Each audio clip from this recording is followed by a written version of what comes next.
The 18th century was shaped by empires, and among them none loomed larger than Great Britain. Its navy dominated the oceans, its merchants controlled global trade, and its colonies stretched across continents. On the eastern edge of North America lay 13 British colonies, bound to the crown by loyalty, law, and commerce.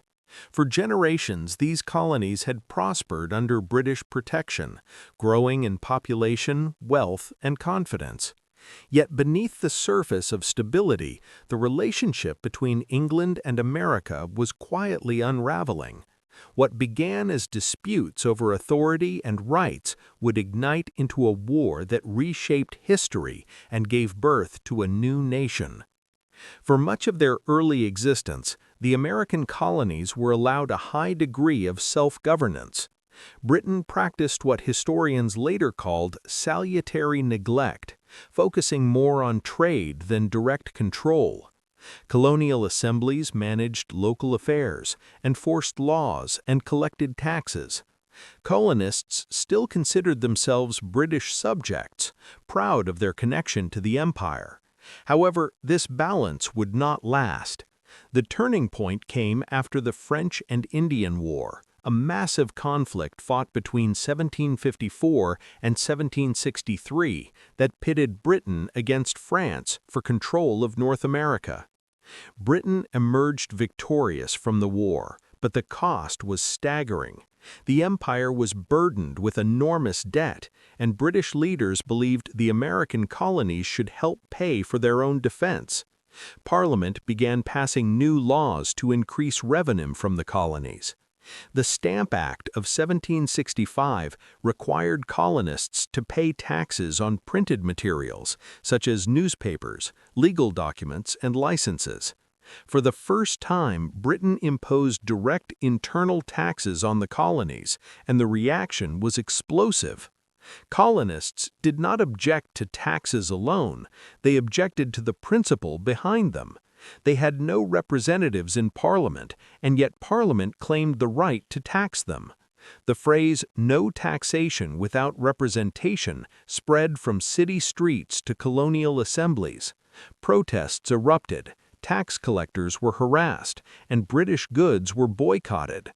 The Stamp Act was eventually repealed, but the damage had been done. Trust between England and America was weakening. Rather than easing tensions, Britain doubled down. The Townshend Acts imposed duties on imported goods such as glass, lead, paint, paper, and tea. British troops were sent to Boston to enforce order. Their presence only fueled resentment. Soldiers competed with colonists for jobs, occupied homes, and represented a constant reminder of imperial authority.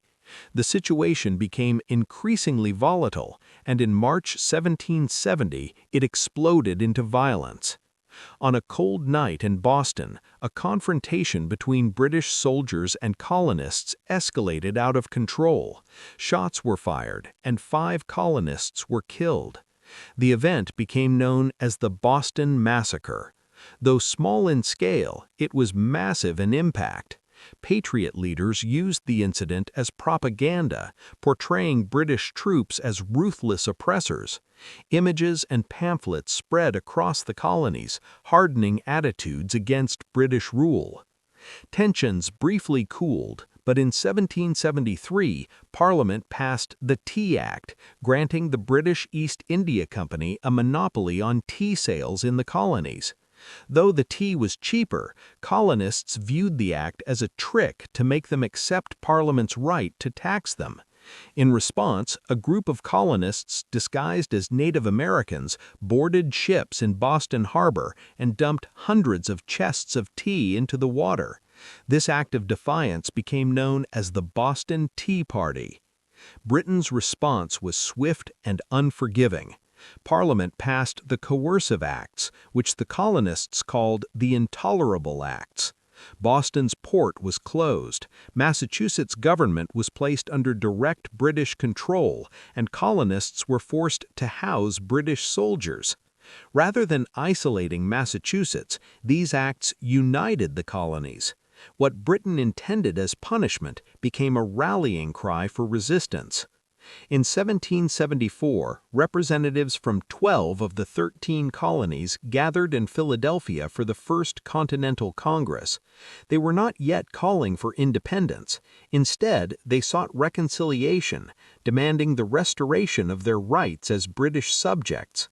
Petitions were sent to King George III, urging him to intervene. The king, however, viewed the colonies as being in open rebellion. He refused their demands and prepared for war. The final break came in April 1775. British troops marched from Boston toward the town of Concord to seize colonial weapons. At Lexington, they encountered colonial militia. No one knows who fired the first shot, but once it rang out, history changed forever. Fighting spread rapidly, and British forces were forced to retreat to Boston under constant attack. The American Revolutionary War had begun. At first glance, the war seemed hopeless for the colonies. Britain possessed one of the most powerful armies in the world and the strongest navy ever assembled. The colonies lacked professional soldiers, equipment, and money. Their army was made up of farmers, laborers, and volunteers. Yet the Americans had one advantage that could not be measured in numbers: their cause. They were fighting for their homes, their rights, and their future. George Washington was appointed commander of the Continental Army. He was not a brilliant tactician, but he was disciplined, determined, and understood that survival was victory. His goal was not to defeat the British outright, but to keep the army intact long enough for political support to grow. Early battles were chaotic and costly, but Washington learned quickly. In June 1775, American forces clashed with British troops at the Battle of Bunker Hill. Though technically a British victory, the heavy casualties shocked the empire. It proved that colonial forces could stand against professional soldiers. The psychological impact was enormous. The war was no longer a simple rebellion, it was a real threat. As fighting continued, political attitudes shifted. Many colonists still hoped for reconciliation, but events pushed them toward independence. In January 1776, a pamphlet titled Common Sense, written by Thomas Paine, swept through the colonies. It argued that monarchy was unjust, that an island should not rule a continent, and that independence was not only necessary but inevitable. The pamphlet transformed public opinion and prepared the colonies for a radical step. On July 4, 1776, the Continental Congress adopted the Declaration of Independence.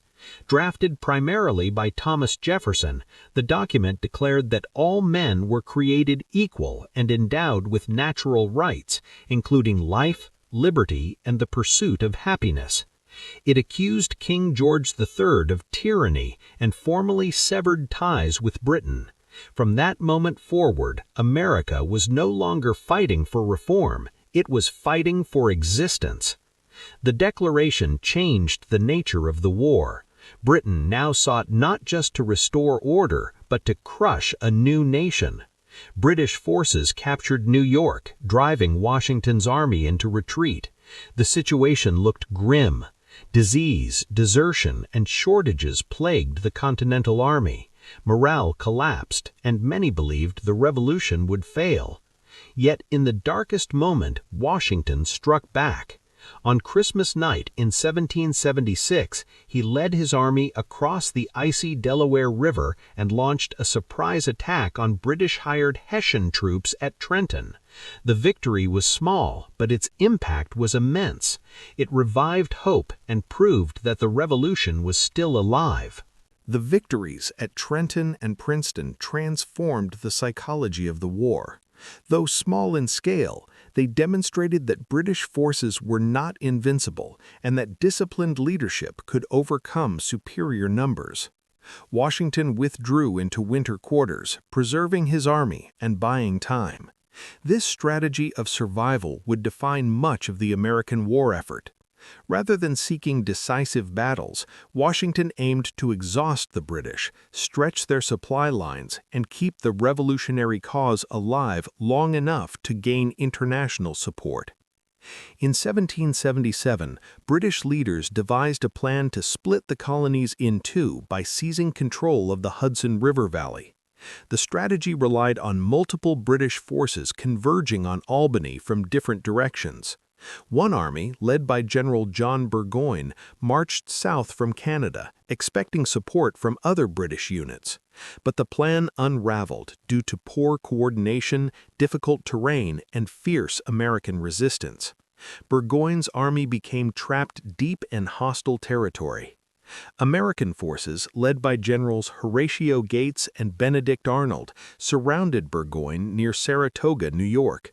After weeks of fighting and mounting losses, Burgoyne surrendered in October 1777. The Battle of Saratoga became the most important turning point of the war. For the first time, an entire British army had been defeated and captured. The victory shocked Europe and convinced France that the American cause was viable. France had long viewed Britain as its greatest rival. Seeing an opportunity to weaken the British Empire, King Louis XVI formally allied with the United States in 1778. French support transformed the conflict. Money, weapons, troops, and naval power flowed into America. The war was no longer a colonial rebellion, it had become a global struggle involving Europe, the Caribbean, Africa, and Asia. While diplomacy succeeded abroad, the American army suffered at home. During the winter of 1777-1778, Washington's forces camped at Valley Forge. It became a symbol of endurance and sacrifice. Soldiers faced freezing temperatures, hunger, disease, and death. Many lacked shoes and adequate clothing. Hundreds died, yet the army did not collapse. Under the training of Baron Friedrich von Steuben, a Prussian military officer, the Continental Army emerged from Valley Forge stronger, more disciplined, and more unified than ever before. As the war continued, Britain shifted its strategy. Unable to defeat Washington decisively in the north, British leaders turned their attention to the southern colonies, where they believed Loyalist support was stronger. The Southern Campaign began with British victories, including the capture of Savannah and Charleston. American forces suffered devastating defeats, and British confidence was renewed. However, the South proved far more complex and brutal than expected. Civil war erupted within communities as patriots and loyalists fought one another. Guerrilla warfare became widespread, led by figures such as Francis Marion, known as the Swamp Fox. American fighters used hit-and-run tactics, ambushes, and sabotage to weaken British control.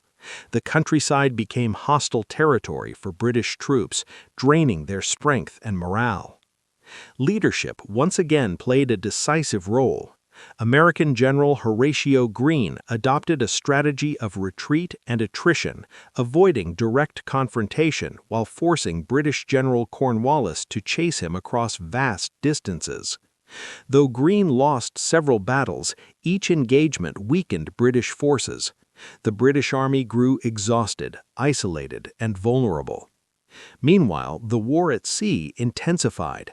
French naval power challenged Britain's dominance, particularly in the Atlantic and Caribbean. Control of the seas became critical as supplies, reinforcements, and communication depended on naval routes.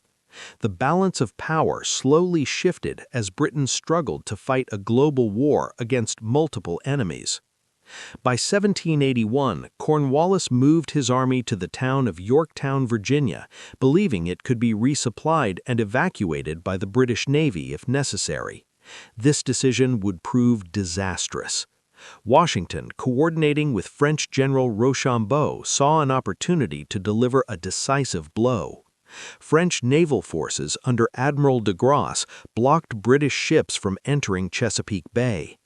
American and French armies marched south and surrounded Yorktown. Trapped by land and sea, Cornwallis endured weeks of relentless bombardment. With no hope of escape or reinforcement, he surrendered in October 1781. The victory at Yorktown effectively ended major fighting in North America. Though the war continued elsewhere, British political will collapsed. News of Yorktown stunned Britain. The cost of the war, combined with the humiliation of defeat, led to political upheaval. Parliament voted to end offensive operations in America. Negotiations for peace began, even as scattered fighting continued in distant regions. In 1783, representatives from Britain and the United States signed the Treaty of Paris. Britain formally recognized the independence of the United States of America. The boundaries of the new nation were established, stretching from the Atlantic Ocean to the Mississippi River. What had begun as a dispute over taxes had ended in the creation of a sovereign nation. The consequences of the war were profound and far-reaching. For Britain, the loss of the American colonies forced a re-evaluation of imperial strategy. While wounded, the British Empire survived and adapted, eventually expanding elsewhere. For America, independence brought new challenges. Victory did not guarantee unity or stability. The young nation struggled with debt, political divisions, and the task of creating a functioning government. The ideals of the Revolution, however, resonated far beyond America's borders. The Declaration of Independence inspired movements around the world. In France, its influence contributed to the French Revolution. Across Latin America and Europe, people began questioning monarchy, authority, and inherited power. Yet the revolution's promise was imperfect.